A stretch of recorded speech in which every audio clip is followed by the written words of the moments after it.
iyo kartida uu ku kasbaday waxaan oo dhanba isaga ay siinaya and that ma haruntaasina waxa runa aad uma tiid dhamad maamulaha iyo sameeyaha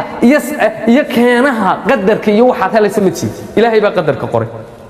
رفعت القلم وجفت الصحف قال إن كي لغوغو قري waxaad heli lahayd oo qalalay korba loo qaaday oo la rafciyay qalinkii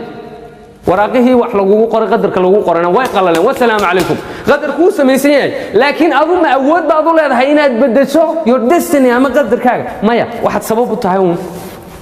waxaad tahay sababaha qadarkiisa hadaad guulaysato alxamdulillah ilaahay baa ku qoray waana dadaasho sababteedii baa lahayd hadaad guul daraysato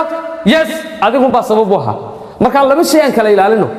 markaynu wax wanaagsan helnana inaynu nafteena mahadino nidhaahno waxa soo dadaalano mari waxa soo rafaadano mari hadaan guulaysanin maxaan ka noolaanaya noloshaan waxay bartay inaan guulaysto wax kasto samaysanayna ana qaban kara ha waarun laakiin hay loobin qudrada weyn iyo gacanta weyn ee adduunyada ka dambaysay haysay waa gacanta ilaahay baa awood u leh wax kasta adna waxa tahay adoonkii